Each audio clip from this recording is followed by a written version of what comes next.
Welcome to Muscat, Oman.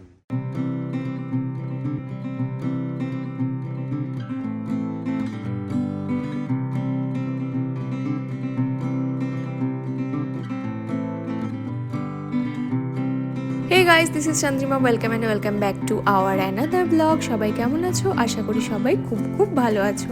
R video দেখে বুঝতেই পেরে গেছো, হ্যাঁ আমরা চলে এসেছি এয়ারপোর্টে। তবে এবারের মানে আজকের ব্লগটা একটু ডিফারেন্টই হতে চলেছে। তার কারণটা তোমরা একটু পরেই বুঝতে পারবে। তো চলো আজকের ভিডিওর গল্প শুরু করা যাক।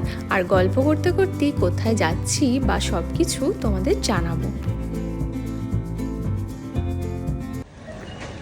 তো আজকে ওপেনিং তো আমি আর রাশি মিলে করলাম, কিন্তু আজকে আমি একাই ট্রাভেল করছি। আর খুব অড লাগছে, কারণ এই গত 11-12 মাস আমরা প্রচুর অনেক কান্ট্রি ঘুরেছি। আর এবার একটু একা ট্রাভেল করছি, অন্যরকমই ফিলিং লাগছে। এটা বেসিক্যালি আমি প্রথমবার ওমান এয়ার দিয়ে যাচ্ছি, তাই ভাবলাম তোমাদের এই যাত্রাটা কেমন থাকছে বা এয়ারলাইনটা কেমন সেটা সব ডিটেল দেবো। আমি এখান থেকে মাস্কাট যাচ্ছি, মাস্কাট থেকে লখনউ। বেসিক্যালি আমার ডেস্টিনেশন লখনউ আছে। তো এগিয়ে পড়েছি, প্রথম গন্তব্য মাস্কাট। তো রাশিকে টাটা বাই বাই বলে আমি ফ্লাইটে এন্টার করে গেলাম। আর প্রথম ইমপ্রেশনে যা লাগছে, বেশ ভালো লাগছে অনেস্টলি। সিটগুলো যা দেখছো তোমরা, আর এই যে দেখো লেগ স্পেসটাও কিন্তু বেশ ভালো আছে এখানে। সামনে স্ক্রিন রয়েছে, এটার ব্যাপারে আমি তোমাদের বিস্তারিতভাবে বলবো। আর লাকিলি আমার আশেপাশে কেউ ছিল না, আমি বেশ একাই ছিলাম। আর এই হচ্ছে সামনে আজকের ফ্লাইট ইনচার্জ অফিসার, যে পুরোটাই দেখে নিচ্ছে প্যাসেঞ্জারের কোনো রকম অসুবিধে বা কিছু প্রবলেম হচ্ছে কি না। ফ্লাইটটা যেমন দেখছো তোমরা পুরোই খালি ছিল। আর যেহেতু আমাদের ফ্লাইটের জার্নি মাত্র 50 মিনিটের ছিল, তাই টেক অফের পরে একটু স্টেবল হতেই আমাদের খাবার কিন্তু চলে এসেছিলো। ছিল একটা চিকেন স্যান্ডউইচ, ওমান চিপস আর এই ওমান এয়ারের জলের বোতল। তো বেসিক্যালি এখানে পুরো ওমান এয়ারলাইন, ওমান ট্যুরিজমকে প্রমোট করা হচ্ছে, যেটা আমি বুঝতে পারলাম অন্তত। কিন্তু এই যে স্যান্ডউইচটা যে দেখছো তোমরা, বেশ দারুণ ছিল কিন্তু। আর আমি এত এনজয় করে খেয়েছি যে আমি ওদের কাছে আরেকটা চেয়ে নিয়েছিলাম।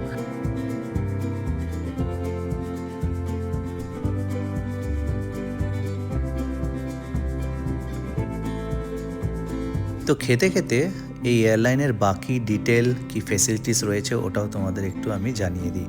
প্রথমে রয়েছে একটা এয়ার সিকনেস প্যাক, যাদের মোশন সিকনেস আছে বা বমিটিং টাইপ ফিল হয় তাদের জন্য। বেসিক্যালি আমার ইউজ নাই, তাই আমি এটা রেখে দিচ্ছি।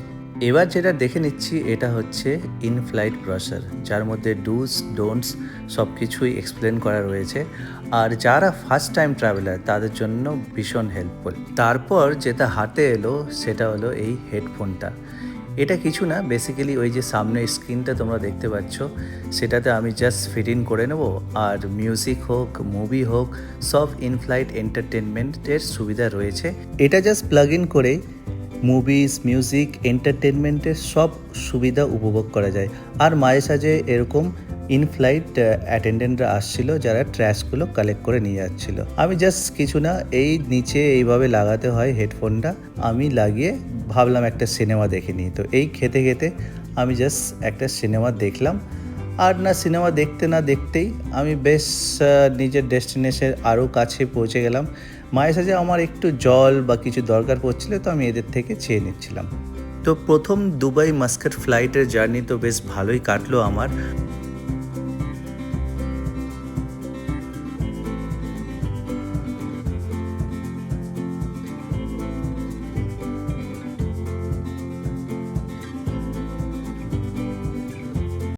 Welcome to Muscat, Oman. Exactly 50 থেকে 55 মিনিট নিল এই ফ্লাইটটা। ভীষণ কমফোর্টেবল আর স্মুথ জার্নি হয়েছে।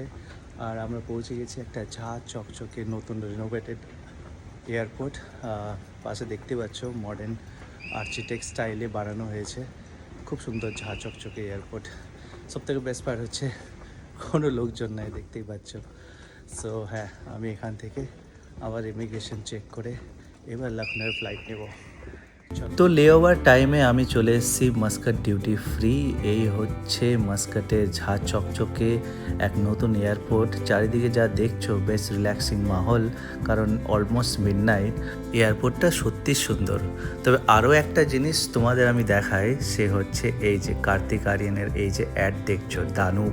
তো বেসিক্যালি দানুব এখন শুধু মাস্কাট বলে না, দুবাই বলে না, নিউ ইয়র্ক যাও, নিউ দিল্লি যাও, সব জায়গায় এখন দুবাই প্রপার্টিরই অ্যাড চলছে। যাই হোক, তোমাদের সাথে গল্প করতে করতে আমার মাস্কাট থেকে লখনৌর ফ্লাইট টেক অফ করে গেল। আর এই যে দেখছো কি সুন্দর উপর থেকে মাস্কাটের এই ভিউ, অসাধারণ দুবাইয়ের মতন ঝাঁ চকচকে শহর। তো মাস্কাট টু লখনৌ জার্নি এই এয়ারলাইনে ঠিক আগের মতোই স্মুথ ছিল। আমার তরফ থেকে 100% রিকমেন্ডেশন। আর ওদিকে দেখো, গল্প করতে করতে আমি পৌঁছে গেলাম এবার লখনৌ। তাই আজ আপাতত ব্লগটা এখানে এন্ড করলাম। জানিও তোমাদের ব্লগটা কেমন লাগলো। যদিও প্রথমবার আমি তোমাদের একা গল্প শোনালাম, তাই বেশি করে তোমাদের জানাতে হবে যে ব্লগটা কেমন লাগলো। আর যদি তোমাদের ব্লগটা ভালো লাগে তাহলে লাইক, শেয়ার, সাবস্ক্রাইব আর কমেন্ট করতে কিন্তু ভুলো না। সো দেখা হচ্ছে আবার এক নতুন গল্পে। টিল দেন সবাই ভালো থাকবে, সুস্থ থাকবে। Tata, bye bye.